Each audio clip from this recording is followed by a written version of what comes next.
தாய் வீடு மே 2021. வெள்ளாண்மை அன்றும் இன்றும். எழுதியவர் பால சிவகராஜ். உழவு. இன்றைக்கு 10,000 ஆண்டுகளுக்கு முன்னரேயே மனிதர் உழவு தொழில் புரிய ஆரம்பித்து விட்டனர் என்பது ஆய்வாளர்களின் முடிவாகும்.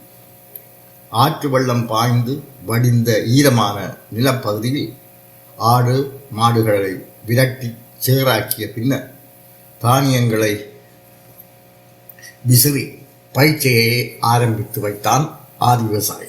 நாளடைவில் மிருகங்களின் கொம்பை ஈராக மாட்டி கலப்பதை அரித்து நிலத்தை உழுது விதைக்க தொடங்கினார். ஆதியில் 2 பேர் கலப்பையை இழுக்க ஒருவர் ஏரை நிலத்தில் அழுத்த உழவு தொழில் நடைபெற்றது. காலம் செல்ல செல்ல கழுதைகளையும் குதிரைகளையும் எருமைகளையும் மாடுகளையும் கலப்பையை இழுக்க பழக்கினார். இந்த விலங்கு சக்தியை நெடுங்காலமாக உழவு, நீர் இறைத்தல், சூடு மிதித்தல் போன்ற பயிற்சிகை முறைகளுக்கு பயன்பட்டு வந்தது. கலப்பையின் வடிவத்திலும் படிப்படியாக விருத்தி செய்யப்பட்டு வந்தன. இன்று நிலத்தை உழுவதற்கு இயந்திர கலப்பைகள் வந்துவிட்டன. பெரிய நிலப்பரப்பை குறுகிய காலத்தில் திருத்தமாக உழுவதற்கு இவை பேருதவி புரிகின்றன. எனினும் சில நாடுகளிலே உழவு இயந்திரங்களின் சக்கரங்களினால் மண் அழுத்தப்படுவதனால் வேறு சில பிரச்சனைகள் தோன்றியுள்ளதாக அறிய முடிகிறது. இதனை தவிர்ப்பதற்காக சக்கரங்கள் மிக அகலமான இடைவெளியில் பொருத்தப்பட்டுள்ள இயந்திரங்கள் பயன்பாட்டுக்கு வந்துள்ளன. உழுவதன் பிரதான நோக்கம் களைகளை கட்டுப்படுத்துவதாக இருக்கும்போது குறிப்பிட்ட சில பயிர்களுக்கு நிலத்தை உழுது பயன்படுத்தாமலே இரசாயன களை கொல்லிகளை பயன்படுத்தி களைகளை கட்டுப்படுத்திய பின்னர் பயிர் செய்ய முடியுமே என்று இன்றைய விஞ்ஞானிகள் சிந்தித்தனர். இதன் விளைவாக எழுந்ததே குறைந்த அளவு நிலம் பயன்படுத்தல் அல்லது சூன்ய உழவு போன்ற செய்முறைகளாகும். நீர்வளம் பேணுதல். வரப்புயர நீருயரும், நீருயர நெல்லுயரும் என்றார் ஔவையார். நீர்மட்டத்துக்கு ஏற்ப உயர்ந்து வளர்ந்து வரும் நெல்லினங்களையே ஔவை குறிப்பிடுவதாக கருதலாம். நெற்பயிருக்கு நீர் தேவை அதிகம் என்பதை அறிந்திருந்தார்கள். பயிருக்கு வேண்டிய நீரை கொடுத்து வளர்க்கும் சீரான நீர்ப்பாசனத்தின் அவசியத்தை கட்டுகிற நீரை கணக்காக கட்டினால் கரும்பில் தேன் ஒழுகும் என்று பழமொழியின் மூலம் எடுத்துரைத்தார். நீர் நிர்வாகத்தை விவசாயத்தின் மிக முக்கியமான அங்கமாக எமது முன்னோர்கள் கருதினார்கள் என்பதற்கு விவசாயத்துக்கு அவர்கள் வழங்கிய பெயரே தக்க சான்றாகும். வெள்ளாண்மை என்பது கருத்து வெள்ளத்தை ஆளுதல் என்பதே ஆகும். நெற்பயிர்ச்செய்கைக்கு ஆதாரமான வெள்ளத்தை ஆளுதல், வாட்டர் மேனேஜ்மெண்ட் என்னும் பொருள் தரும் வெள்ளாண்மை நாளடைவில் வேளாண்மை ஆகிவிட்டது. உண்மையில் வேளாண்மை என்பது ஆதியில் வேள்வி செய்தல் என்ற பொருளிலேயே பயன்பட்டு வந்தது. இருந்தோம்பி இல்வாழ்வதெல்லாம் விருந்தோம்பி வேளாண்மை செய்தல் பொருட்டு என்கிறது குறள். இங்கே வேளாண்மை செய்தல் என்பது உபகாரம் செய்தல் அல்லது ஈதல் என்பதையே குறிக்கின்றது. நிலவளம் பேணுதல். விஞ்ஞான முறையிலான மண் பரிசோதனை வளர்ச்சியடையாத ஒரு காலகட்டத்தில் அம்மண்ணில் இயற்கையாக வளர்ந்திருக்கும் செடி கொடிகளை கொண்டு மண் வளத்தை அறிந்தார்கள். நன்னிலம் கரந்தை, நடுநிலம் கொளிஞ்சி என்றார்கள். கரந்தை செடி நின்றால் நல்ல வளமான நிலம் என்றும், கொளிஞ்சி அதாவது காவலை நின்றால் ஓரளவு வளமான நிலம் என்றும் ஊகித்தார்கள். விஞ்ஞான அடிப்படையிலும் கூட இவ்வாறு மண் வளம் அறியப்படுவது உண்டு. உதாரணமாக பொடுதலை நிற்கும் இடத்தில் நைதரசன் வளம் அதிகமாக இருக்கும் என்பது உறுதி செய்யப்பட்டுள்ளது. இத்தகைய தாவரங்களை குறிகாட்டும் தாவரங்கள் என அழைப்பர். 7 உழவு உழுதால் எருப்போட வேண்டாம் என்று நிலத்தை நன்றாக உழுதலின் அவசியத்தை வலியுறுத்தியவர்கள் எரினும் நன்று எருவிடுதல் என்றும் கூறி வைத்தார்கள். உழவும் எருவும் பயிர்நிலத்துக்கு இன்றியமையாதவை. உழவு மண்ணின் பௌதீகத்தன்மையை பேணுகிறது, எது மண்ணின் இரசாயன வளத்தை பேணுகிறது. இரண்டுமே அவசியமாகும். பயிர்கள் மண்ணில் இருந்து பசிலையை எடுக்கின்றன என்பதையும், சில பயிர்கள் கூடுதலாக மண் வளத்தை சுரண்டுகின்றன என்பதையும் முன்னே அறிந்திருந்தனர். எள்ளும் கரும்பும் எடுக்கும் பயிராம் என்பது பழமொழி. பயரும் உளுந்தும் பசிலையை நைட்ரசனை மண்ணுக்கு கொடுப்பதை நாம் அறிவோம். மாறாக எள்ளும் கரும்பும் பசிலையை கூடுதலாக எடுக்கின்றன. இந்த உண்மையை அன்றைய விவசாயிகள் நன்கு அறிந்து இருந்தனர். எனவேதான் முந்தைய பயிரால் மண் இழந்த வலிவை மீண்டும் கொடுக்க வேண்டும் என்பதை தவிர்க்க முடியாத ஒன்றாக கருதினர். இதனை மண்ணுக்கு உரம் ஏற்றுதல், வலுவேற்றுதல் என்று குறிப்பிட்டனர். மண்ணுக்கு உரமேற்ற அவர்கள் பயன்படுத்திய முக்கியமான பொருள் விலங்குகளின் கழிவாகும். ஆட்டெரு, மாட்டெரு, கோழியெரு, வவ்வாலெரு என்பன பொதுவாக விளைநிலத்துக்கு உரமேற்ற பயன்பட்டன. நெல் வயலுக்கு ஆட்டெரு சேர்க்கும் வழக்கம் பரவலாக காணப்பட்டது. புழுதி உழவு உழுத இடத்தில் ஆட்டெரு வைக்கப்பட்டது. இந்நிலத்தில் ஆட்டு மந்தைகளை பட்டிகளில் கட்டி நாள் முழுவதும் அடைத்து வைப்பார்கள். ஆடுகளின் எருவும் சிறுநீரும் வயலில் பசலையாக சேரும். இதனை கிடை வைத்தல் என்பார்கள். ஆட்டெரு கூடிய விரைவில் பயிருக்கு பயன்படக்கூடியது என்பது முன்னோரின் நம்பிக்கையாக இருந்தது. ஆட்டெரு அவ்வரிசம், மாட்டெரு மறுவரிசம் என்று பழமொழி இதனையே சுட்டுகின்றது. விலங்குகளின் கழிவுகள் மாத்திரம் அல்லாது காட்டு மரங்களின் இலை தழைகளும் வயலுக்கு உரமேற்ற பயன்பட்டன. முன்போகத்துக்கு ஆட்டெருவும் பின்போகத்துக்கு தலையெருவும் என்ற பழமொழியை இங்கு குறிப்பிட விரும்புகிறேன். கொளிஞ்சி, பூவரசு கொளுத்த சாப்பாடு என்றார்கள். கொளிஞ்சியும் அதாவது காவலையும் பூவரசு மட்டுமல்லாது புங்கு, புன்னை, நாவல், வேம்பு, இலுப்பை, பனை போன்ற பெருமரங்களின் தலைகளும் காவோதி, சிவனார் வேம்பு, பாவட்டை போன்ற நைட்ரசன் நாட்டும் இயல்புடைய சிறு தாவரங்களும் பெருமளவில் தலை உரமாக பயன்பட்டன. ஒரு குறிப்பிட்ட உயிருக்கு குறிப்பிட்ட சில தாவரங்களின் தலையே சிறந்த உரமாகின்றது என்ற கருத்தையும் நமது முன்னோர் கொண்டிருந்தனர். உதாரணமாக பூசணிக்கு புங்கங்குளையும் கோழி எருவும், தென்னைக்கு கடற்சாதாளையும், வெங்காயத்துக்கு ஆவரசு, எருக்கு, எலியாமணக்கு, பூவரசு, பாவட்டை, ஆடாதோடு என்பனவும், மரவள்ளிக்கு சிவனார் வேம்பும், வெற்றிலைக்கு கப்பட்டி குரோட்டோன் லசிபர் என்ற செடியும், மாட்டெருவும், மிளகாய்க்கும் கத்தரிக்கும் பனை ஓலையும், புகையிலைக்கு காவுளை, காவோதி, பன்னை, பாவட்டை, பூவரசை, புகையிலை வேர், வவ்வாலெரு என்பனவும் பொருத்தமான பசல்களாக என்பது அவருடைய கணிப்பாக இருந்தது. தாவரங்களின் நைட்ரசன் நாட்டும் இயல்பு அறியப்படாத இருந்த காலத்திலேயே நமது முன்னோர் தலை உரமாக பயன்படுத்திய தாவரங்களுள் பெரும்பாலானவை நைட்ரசன் நாட்டும் இயல்புடையனவாக இருந்தன என்பது இங்கு குறிப்பிடத்தக்கது. இவர்கள் சில பயிர்களுக்கென குறிப்பிட்ட சில தலைகளை தேர்ந்தெடுத்தமைக்கு வேறு காரணங்களும் இருந்திருக்கலாம். உதாரணமாக பூசணி குடும்ப பயிர்களுக்கு சாதாரணமாக ஏற்படும் ஒரு நோய் வேர்களில் வட்டப்புழுக்களால் ஏற்படும் முடிச்சு நோயாகும். பூசணிக்கு பொருத்தமான பசலைகளாக நமது முன்னோர் தெரிந்தெடுத்த புங்கங்குளையும் கோழி எருவும் மண்ணில் வட்டப்புழுக்களின் பெருக்கத்தை கட்டுப்படுத்தி மேற்படி நோய்களை குறைக்க வல்லன என்பதற்கு ஆதாரமாக சமீப கால விஞ்ஞான ஆய்வுகள் சிலவற்றின் முடிவுகள் வெளியாகியுள்ளன. புகையிலை, கத்தரி போன்ற பயிர்களில் அடியழுகல் நோயை ஏற்படுத்தும் ஒரு பங்கஸை கட்டுப்படுத்தும் ஆற்றல் காவோதி செடிக்கு உண்டு என்பதை எனது ஆய்வுகள் சுட்டிக்காட்டுகின்றன.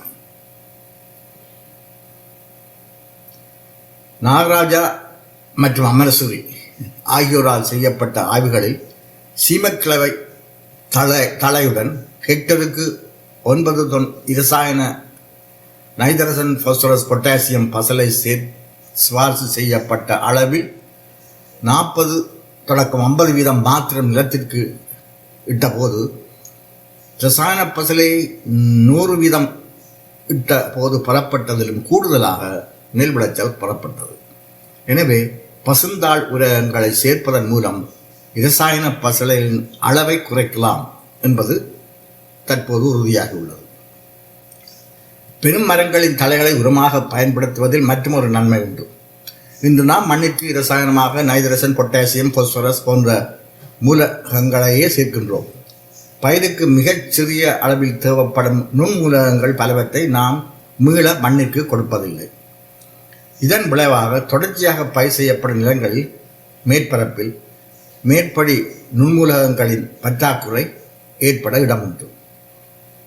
பெரிய மரங்களின் வேர்கள் நிலத்தின் அடியில் சென்று அங்கு வேண்டிய அளவில் கிடைக்கும் நுண்மூலகங்களை உறிஞ்சி இலைகளுக்கு கொண்டு செல்கின்றன.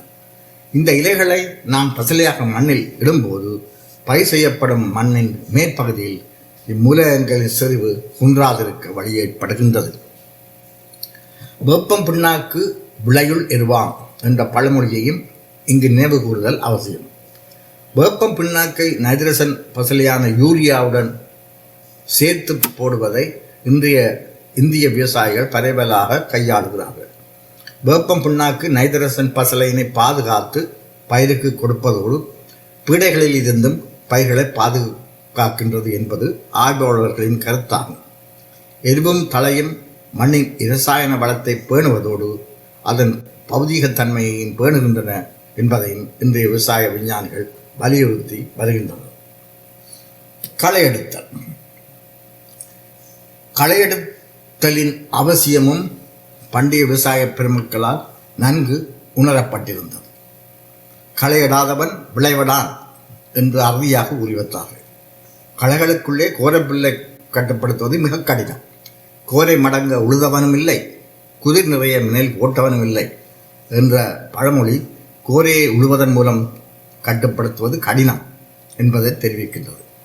இன்றைய இரசாயன களைகல்லிகள் கூட இக்களையை பூரணமாக கட்டுப்படுத்துவதில்லை. எனினும் கோரையை கட்டுப்படுத்தும் வழி ஒன்றை நமது முன்னோர் கூறி வைத்துள்ளனர். கோரையை கொல்ல கொள்ளை விதை என்பது பழமொழி. ஒரு பயிரின் வேர் தொகுதியில் இருந்து வரும் சுரப்பிகள் மற்றொரு பயிருக்கு நஞ்சாக அமையலாம் என்பது இன்றைய விஞ்ஞானிகளின் கண்டுபிடிப்புகளில் ஒன்றாகும். இதனை அலிலோபதி விளைவு, அலிலோபதிக் எஃபெக்ட் என்று ஆங்கிலத்தில் குறிப்பிடுவர். கொள்ளுப்பயிரின் வேர் தொகுதிக்கு கோரையை கட்டுப்படுத்தும் தன்மை உள்ளதா என்பது ஆராய்ச்சிக்கு உட்படுத்தப்பட வேண்டிய விடயமாகும். எதிர்காலத்தில் நல்லதொரு ஆய்வு முயற்சிக்கு இவ்விடயம் வழிகாட்டுகிறது. நாற்று நடுதல்.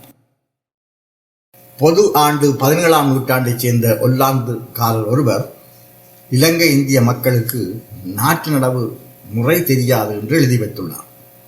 இந்த ஐரோப்பியர் யாழ்ப்பாண விவசாயிகளின் பயிற்சியை முறையை பார்த்துவிட்டு எழுதி வைத்துள்ளாரோ என எண்ணத் தோன்றுகின்றது.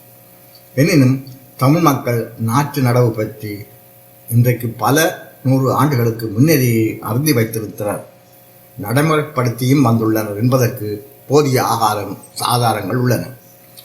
இந்த சந்தர்ப்பத்தில் கம்பர் வாழ்ந்த காலத்துக்கு உரியதாக கருதப்படும் பாடல் ஒன்றை இங்கு குறிப்பிடுவது பொருத்தமானதாக இருக்கும் என நம்புகின்றேன்.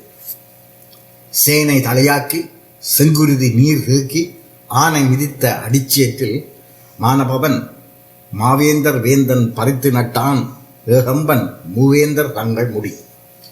நாற்று நடுதல் என்பது ஒரு மென்மையான கலையாகும்.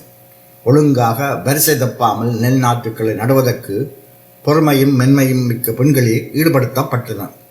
இன்று கூட பெரும்பாலும் பெண்களே நாற்று நடுகையில் ஈடுபடுவதை அவதானிக்கலாம்.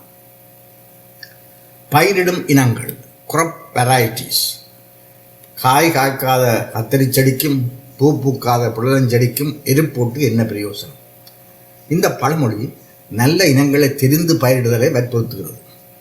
இதற்கு 2000 ஆண்டுகளுக்கு முன்னரேயே நீருயர தானும் உயர்ந்து வளரும் நெல்லினம், உவர் மண்ணுக்கு ஏற்ற நெல்லினம், சுவையான சோறு தரும் நெல்லினம் என பல்வேறு வகையான நெல்லினங்களை பண்டைய விவசாயிகள் தெரிந்து வைத்திருந்தனர்.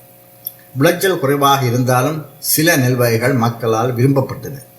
இதனை கொம்பில் ஒரு நெல் விளைந்தாலும் அம்பாவுக்கு இணையாகாது என்ற பழமொழி காட்டுகின்றது. உவர் மண்ணிற்கு ஏற்ற பாரம்பரிய இனமான பொக்காளிக்கு ஈடாக இன்று வரை ஒரு புதிய நெல்லினமும் பெறப்படவில்லை என்பதை கவனத்தில் கொள்ள வேண்டும். 1902ஆம் ஆண்டு கண்டியில் இடம்பெற்ற பயிற்சிகை மற்றும் கைத்தொழில் கண்காட்சியில் இலங்கை முழுவதிலும் இருந்து திரட்டப்பட்ட 300க்கும் மேலான பாரம்பரிய நெல்லினங்கள் நுகபெல திசாவையால் காட்சிக்கு வைக்கப்பட்டிருந்தன. விவசாயிகளால் தெரிவு செய்யப்பட்டு பயிரிடப்பட்ட பாரம்பரிய நெல்லினங்கள் அவ்வப்பிரதேசங்களின் மண்வளம், காலநிலை என்பவற்றுக்கு ஏற்ற ஈர்ப்புகளை கொண்டிருந்தன. எனினும் அவற்றின் விளைச்சல் இன்றைய இனங்களுடன் ஒப்பிடுகையில் மிக குறைவாக இருந்தது.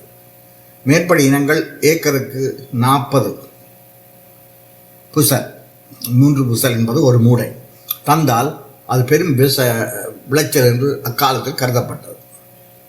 பிரித்தானிய ஆட்சி காலத்தில் வெளிநாட்டு செலாவணியை பெற்றுத்தரும் தேயிலை, தெங்கு, ரப்பர் என்பவற்றின் செய்கை ஊக்குவிக்கப்பட்ட அதே சமயம் நெற்பயிர் செய்கை முற்றாக புறக்கணிக்கப்பட்டது.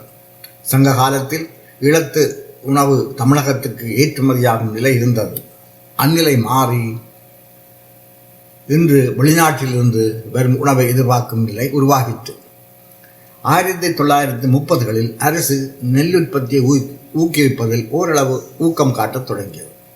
அக்காலத்தில் பிரசித்தி பெற்ற பாரம்பரிய இனங்களுள் முத்துச்சம்பா 5-6 மாதங்கள், வெள்ளை இளங்கிளையன், முருங்கைக்காயன் 4 மாதங்கள், வெள்ளை பெருநல் 3.5 மாதம், பச்சை பெருமாள் 3 மாதம் என்பன இடம்பெற்றிருந்தன. 40களில் மேற்கூறப்பட்ட நெல்லினங்களின் தூய தெரிவுகள் விவசாய திணைக்களத்தினால் பயிற்சியைக்காக விநியோகிக்கப்பட்டன. இவற்றில் முருங்கைக்காயன் 4 மாதங்கள், வெள்ளை இளங்கலையன் 4 மாதங்கள், வெள்ளை பெருநல் 3.5 மாதம், பச்சை பெருமாள் 3 மாதம் என்பன குறிப்பிடத்தக்கவை. எனினும் மேற்படி நெல்லினங்கள் நைதரசன் பசலை இடப்பட்ட போது எரிபந்த நோக்கி ஆளாகின. இவற்றுள் வெள்ளை இளங்கலையன் இந்நோயை எதிர்த்து நின்ற போதும் நைதரசன் பசலைக்கு போதிய பலனை தரவில்லை.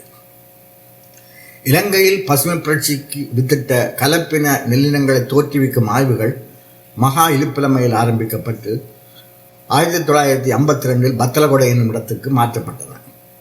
இலங்கையில் தோற்றுவிக்கப்பட்ட முதலாவது கலப்பின நெல்லினமான H4 1959 பயிற்சியைக்கு விடப்பட்டது. 60களில் IR8 என்னும் பிரசித்தி பெற்ற நெல்லினத்தின் தோற்றத்தை அடுத்து ஆசிய நாடுகளின் நெல் உற்பத்தி துரிதகதியில் அபிவிருத்தி அடைய தொடங்கிற்று. இந்த IR8 நெல்லினத்தின் குட்டைத்தன்மைக்கு பொறுப்பான பாரம்பரிய அலகு பயன்படுத்தப்படாமலேயே BG 1111 என்ற நெல்லினம் இலங்கையில் தோற்றுவிக்கப்பட்டு பிரசித்தி பெற்றது.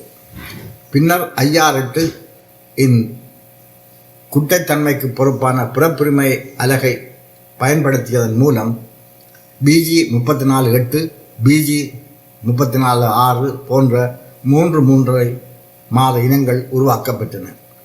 இவை பாரம்பரிய இனங்களுடன் ஒப்பிடுகையில் கூடிய விளைச்சலை தரக்கூடியனவாக இருந்தன.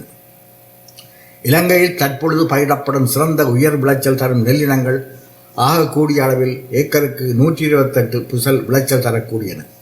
எனினும் இலங்கையின் இன்றைய சராசரி நெல் விளைச்சல் ஏக்கருக்கு 60 புசலுக்கும் 90 புசலுக்கும் இடைப்பட்டதாகவே உள்ளது.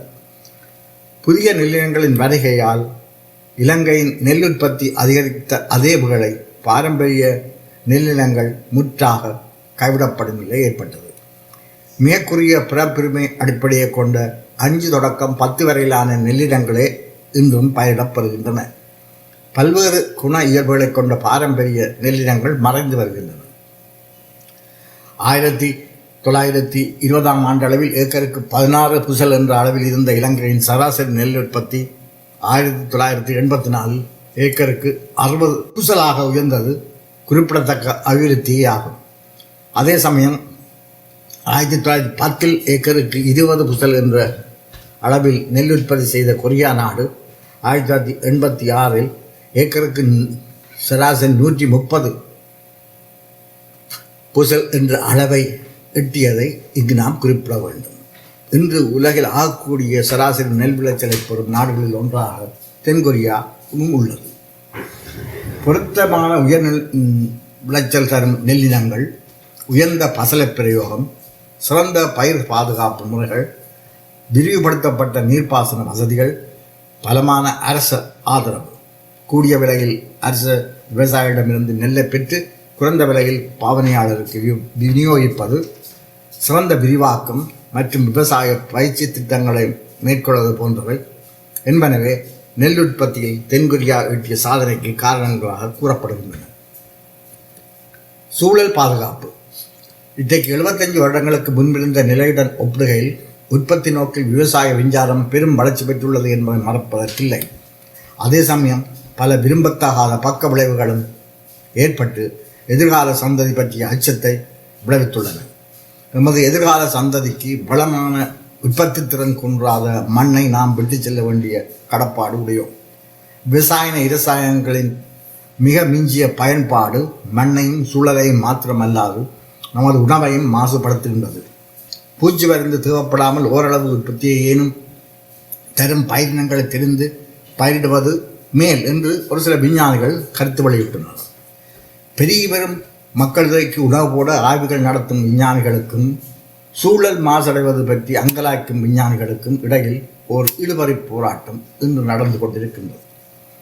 இதனிடையே இரசாயனங்கள் இல்லாத ஒரு காலகட்டத்தில் நமது முன்னோர்கள் எவ்வாறு உணவு உற்பத்தி செய்தார்கள், எவ்வாறு தமது பயிர்களை பாதுகாத்தார்கள் என்பதை அறிந்து கொள்வதில் இன்றைய விஞ்ஞானிகளில் ஒரு சாரார் ஆர்வம் காட்டி வருகிறார்கள்.